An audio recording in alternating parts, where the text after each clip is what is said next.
Good morning everyone. MS classes में आप सभी का स्वागत है। हम लोग पढ़ रहे हैं 10th क्लास का मैथ और 10th क्लास के मैथ में फर्स्ट चैप्टर नंबर सिस्टम शुरू किए हैं।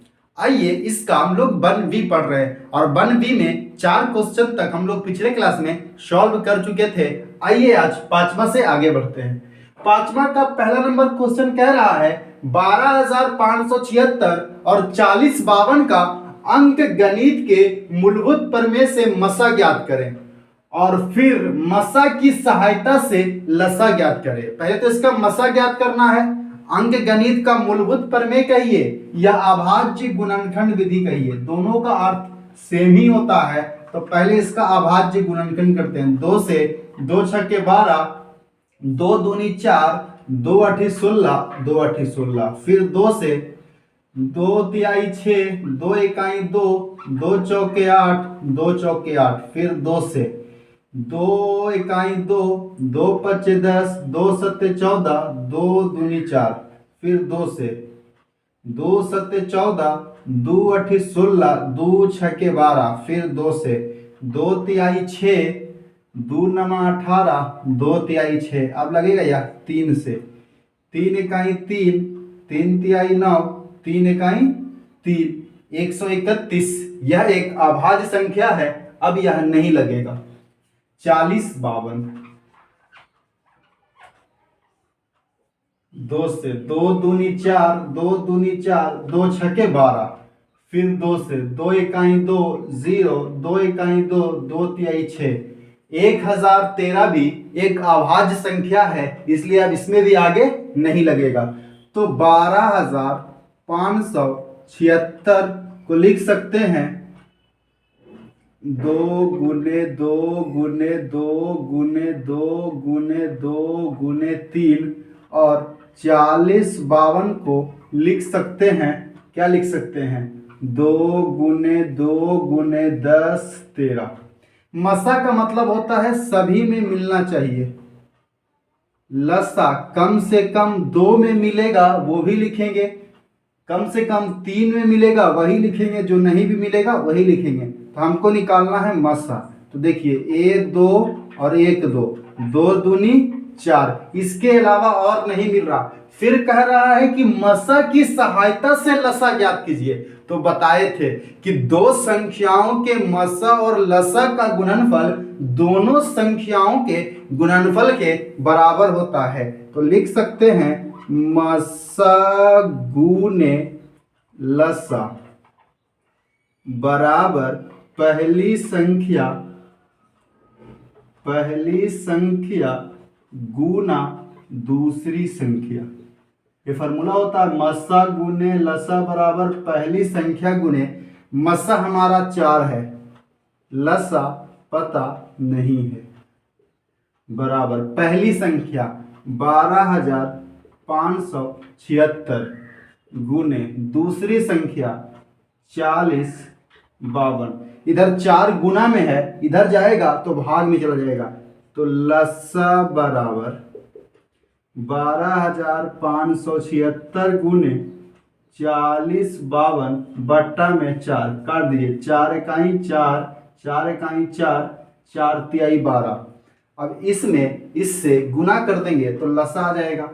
तो हम लोग इधर लिख देते हैं लसा बराबर, आइए गुना करते हैं।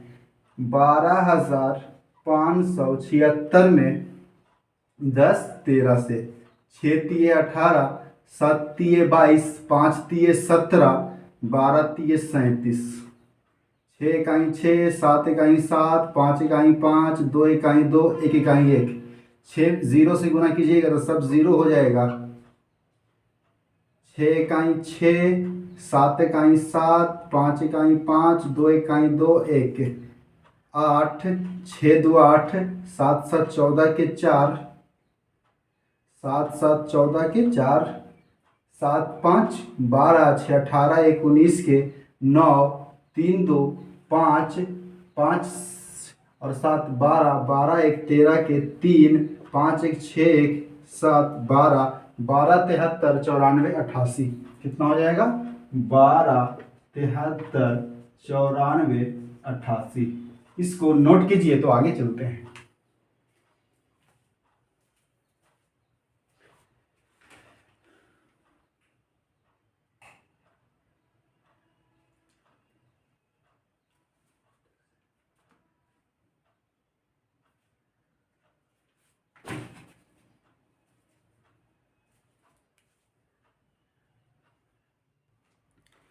आइए पांचवा का दूसरा नंबर क्वेश्चन देखते हैं। कह रहा है अभाज्य गुणनखंड की प्रक्रिया से 96 और 404 का मसा निकाले और फिर इनका लसा ज्ञात करें।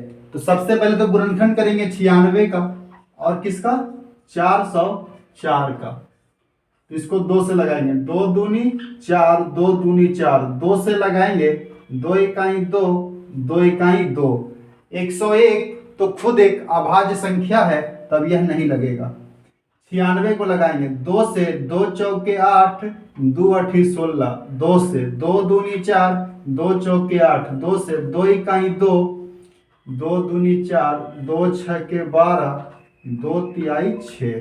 तो लिख सकते हैं 96 बराबर क्या लिख सकते हैं 2 का पावर 1 2 3 4 5 गुने 3 के पावर 1। इसी प्रकार 404 को क्या लिख सकते हैं 2 के पावर 2 गुने 101। हमको निकालना क्या है मसा और फिर लसा। तो मसा लिख सकते हैं।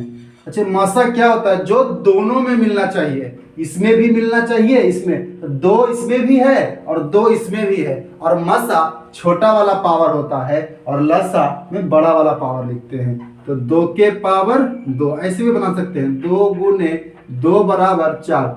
जितना टैप से बन सकता है हम अलग अलग क्वेश्चन में आपको बता देंगे। अब इसका हमको लसा निकालना है। तो लसा निकालने का फॉर्मूला क्या होता है मसा गुने लसा बराबर पहली संख्या गुने दूसरी संख्या, पहली संख्या गुने दूसरी संख्या।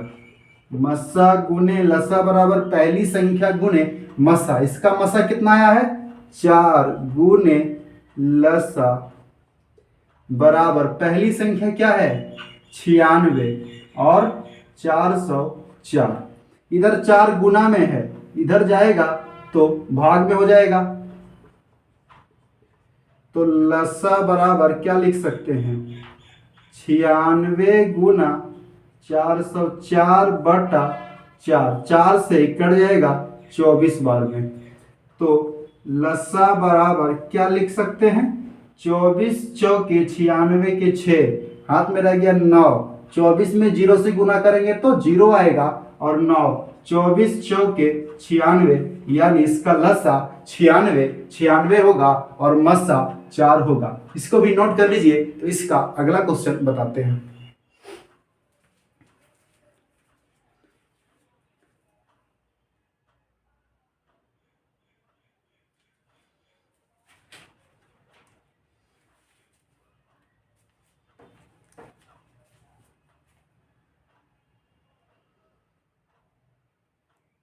आइए पांचवा का तीसरा नंबर क्वेश्चन देखते हैं। कह रहा है यदि लसा 306 और 657 का 22,338 है तो 306 और 657 का मसा ज्ञात करें। इसका लसा दिया है और मसा पूछ रहा है। इसमें दिया क्या है एक ये पहला संख्या है और ये दूसरा संख्या है और लसा दिया है मसा निकालना है। तो बताइए पहली संख्या क्या है पहली संख्या बराबर 306, दूसरी संख्या बराबर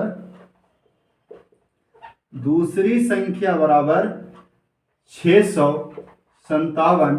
इसका लसा दिया है लसा बराबर कितना दिया है 22,338 और हमको मसा ज्ञात करना है।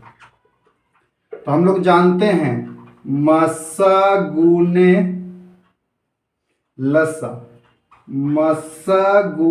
लसा बराबर क्या फॉर्मूला होता है पहली संख्या गुने दूसरी संख्या, पहली संख्या गुने दूसरी संख्या। बताइए मसा हमको ज्ञात करना है, मसा पता नहीं है। लसा दिया है 2 2 3 3 8, पहली संख्या 306 है गुना दूसरी संख्या 657 है। इधर 22,338 गुना में है, इधर भेजेंगे तो बट्टा में, क्योंकि हमको मसा का मान ज्ञात करना है। तो मसा बराबर क्या हो जाएगा, 306 गुने 657 बटा 22 3 8। अब इसको डिवाइड करते हैं, 8 3 11 3 14 18 7 5 12 6 18, 9 से कट जाएगा तो 9 सते 63 और 9 तिये 27, इसको भी 9 से काटिए, 9 दूनी 18, 4 3 बचेगा, 9 चौके 36, 7 3 73, 9 8 72, 9 दूनी 18।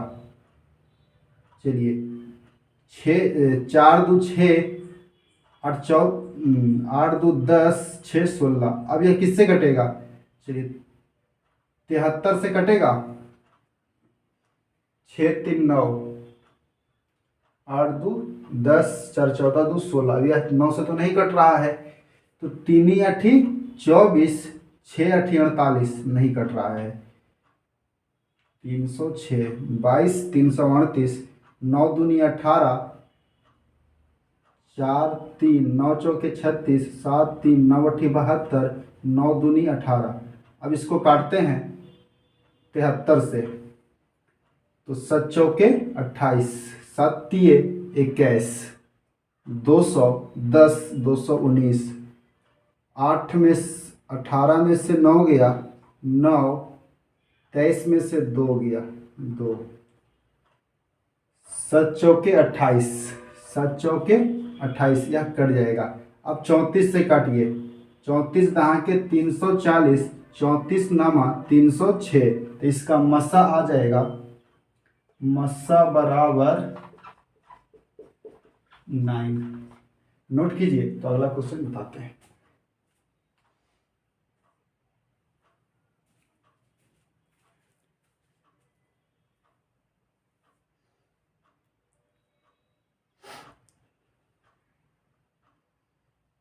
आइए इसका नेक्स्ट क्वेश्चन छठा का पहला नंबर देखते हैं। कह रहा है जांचें कि किसी प्राकृत संख्या n के लिए 4 के पावर n के अंत में 0 आ सकता है।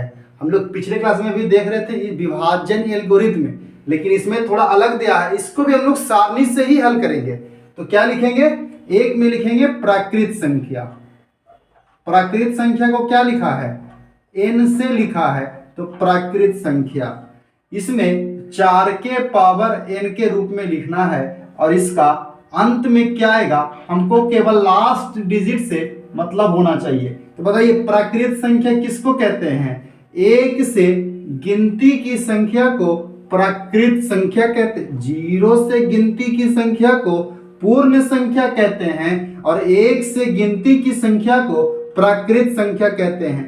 6 7 क्या इसी प्रकार आगे बढ़ सकते हैं, तो 1 को क्या लिख सकते हैं, 4 के पावर 1, क्योंकि n का मान बराबर 4। अच्छा 4 के पावर 2 बराबर 16, 4 के पावर 3 बराबर 4 चौके 16, 16 चौके 64, 4 के पावर 4 बराबर 4 चौके 16 और 16 16 256, 4 के पावर 5 बराबर 256 में 4 से गुना कीजिए, 4 6 के 24 के 4, 4 5 20, 20 और 2 22 के 2, 4 दूनी 8 2 10। इसी प्रकार 4 के पावर 6 और 4 के पावर 7 का भी निकाल लीजिएगा, 4 को 6 बार गुना कीजिएगा, यानी 1024 में 4 से, 4 चौके 16 के 6, 4 दूनी 8 1 9, 10 चौके 40, 4 छक्के 24 के 4, 4 नमा 36 2 38, 0 3 4 चौके 16। चलिए इसका अंत में बताइए, 4 आया है, 6 आया है, 4 आया है, 6 आया है, 4 आया है, 6 आया है, 4। तो कह रहा जांचे कि किसी प्राकृत संख्या n के लिए 4 के पावर n का अंत में 0 आ सकता है। तो हम लोग लिखेंगे अतः नहीं, किसी प्राकृत संख्या n के लिए क्या लिखेंगे, नहीं, किसी प्राकृत संख्या n के लिए, नहीं, किसी प्राकृत संख्या n के लिए नहीं, किसी प्राकृत संख्या n के लिए 4 के पावर n का अंत में 4 के पावर n का अंत में 0 नहीं आ सकता है, 0 नहीं आ सकता है, 0 नहीं आ सकता है, 0 नहीं आ सकता है। इसको नोट कीजिए, जिसका अगला क्वेश्चन बताते हैं।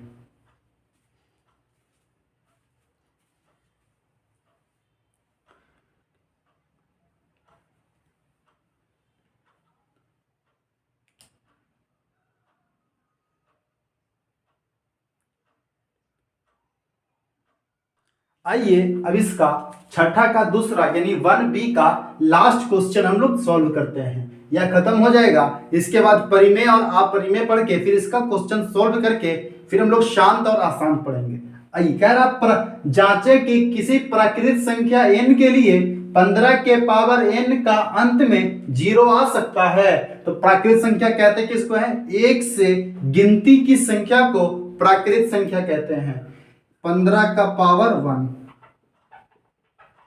15 के पावर 2, 15 के पावर 3, यानी n का मान 1 2 3 4 5 है।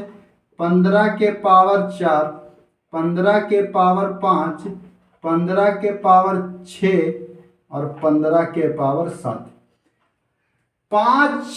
15 को एक बार गुना कीजिएगा तो अंत में 5 ही आएगा। 15 मतलब 5। 5 का पावर कुछ भी कीजिए, इसका इकाई अंक यानी लास्ट का डिजिट अगर अंतिम में 5 है तो हमेशा 5 ही आता है, यानी इसका भी कीजिएगा तो अंत में 5 आएगा, अंत में 5 आएगा। 5 के पावर कुछ भी कीजिए, इसका इकाई अंक 5 आएगा। तो लिख सकते हैं, कह रहा जांचे कि किसी प्राकृत संख्या n के लिए 15 के पावर n के अंत में 0 आ सकता है। तो लिखेंगे नहीं, किसी प्राकृत संख्या n के लिए 15 के पावर n का अंत में 0 नहीं आ सकता है। नहीं, प्राकृत संख्या n के लिए, प्राकृत संख्या n के लिए, प्राकृत संख्या n के लिए 15 के पावर n का अंत में 0 नहीं आ सकता है, 0 नहीं आ सकता है, 0 नहीं आ सकता है। तो हम लोगों ने प्रश्नावली 1B का सभी क्वेश्चन सॉल्व कर दिए। मिलते हैं अगले क्लास में। आप लोगों का क्लास अच्छा लग रहा होगा, लाइक शेयर और सब्सक्राइब करना नहीं भूलें और इसका लिंक अपने मित्रों के पास भी भेजें, जिससे उनके आने वाले 2026 बोर्ड परीक्षा में एक नई उम्मीद और नए तरीके से सीखने में मदद मिलेगा। तो मिलते हैं अगले क्लास में। आज के लिए इतना ही, बाय।